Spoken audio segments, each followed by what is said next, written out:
lagama buuxsho waxa la og yahay oo horay u soo jiri jiray si buuxda bulshadu u dooratay maamulkii ahlus sunna wal jamaa 3 sano ka hor waxaan cadeynayaa sidii sale loo doortay oo u shaqayn jiray inuu u shaqaynayo arrimihiisna u taagan yihiin wixii ka bedelan oo la sheegaana ay been iyo xaraam yihiin shay baadil uu yahay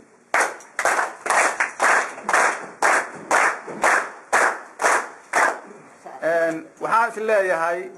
waqtigaas hadda la soo wareegay oo 3 sano iyo siyaada ah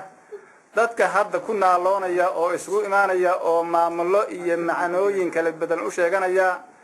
waxay ku soo aadeen oo ay u yimaadeenba ma ay iman jirin awale wax qabadkii iyo wanaagii laga gaaray oo ilaahayna siiyay maamulka iyo bulshada caamka oo iskaashadana ay keeneen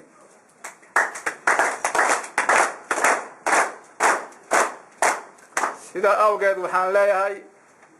hal ayido hal adkeeyo hal qaato wanaaga iyo horumarka wabillahi tawfiiq wa salaamu alaykum wa barakatuh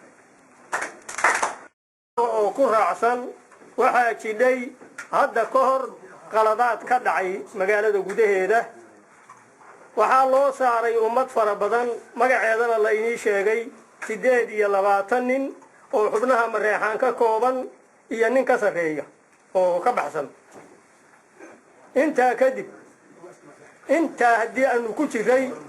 waxay ka dhuldhici weyday wax alla wixii go'aan oo aan gaaro waxay la dhuldhici waayeen 7 nin iyo aabahood taasay la dhuldhici waayeen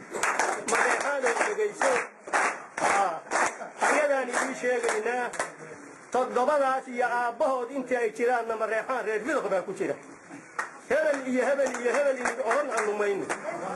waxa jira markaas dawladda sunni waxaan ahayn oo caabud waa ka dhisan uma jiraan wax kan loo ka dhisan uma jiraan wax ka dhismi doonana ma jiraan waxa allaara wixii ka dhismo oo yimaado wax mareexaan ka tashaday weeyo dadka carrada nooga yimid dadkii culimo u dhiibay weeye qoryaha oo baagaga u galiyay oo riishada tusay oo laga gaashaantay weeye kuwa maanta meel walba ka yimid waxaanu inii sheegaynaa mareexanow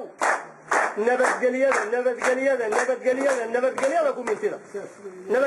ku mintida barwaaqada ku mintida garoomada ku mintida bakhaaraha ku mintida shirgooyinka ku mintida xabadu haddii ay dhacdo intaa mid looga nacfiyo mahayo ogaada mareexanow waxaanan inii sheegnay mareexaan dadka mas-uuliyinnimada ku shaqaynaya inuusan mas-uul ahayn waana ka baxay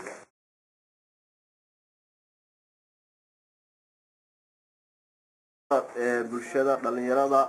dhammaan waa salaamaya assalaamu calaykum waraxmatullaahi tacaala wabarakaatuhu waxaan is leeyahay jaaniskan waxaa iska leh bulshada iska leh ayagaa rabaa wixii qaldan oo jira deegaanka jira in ayagu wasaxaan baa la rabaa in ayagu ka hadlaan baa la rabaa anigu shakhsiyan waxaan jeclahay inaan hadalka soo koobo waxaan ku soo koobaya waxaa weeye maamul baa meeshan ka jiray asagii meel asagu xilkiisa ka casilay ama dadka wax u dhiibta ay kaga qaadeen ma aysan jirin waxaadna ogtihiin sida caalamka ka jirta maamul waxaa meel hadduu maamul ka jiro 3 arrimood midkood buu maamulku kaga tegi karaa meesha inuu doorasho kaga tago oo inta qolad cusub la doorto ay doorashada ku tagaan iyo inay iscasilaan oo ayagu maamulka ka tagaan iyo in inqilaab military lagu qabsado wax ka dhaxeeyo maamul ku dugaan ma jirto waxaan leeyahay marka 3dii midna ma hayno marka meesha waxa yaala waxa weeye waxaan is leeyahay mar un madaxweyne ay dhah waxa yaala taas inay tahay waan qiyaasaya maanta ito Soomaaliya waxa lagu mashaqeeyay qof walba inuu yiraahdo madaxweyne un mar hal lagu yiraahdo magaca hal lagu yiraahdo waxba kama duwana dawladii darmaanayadoo Cabdiqaasin ka talinay xamar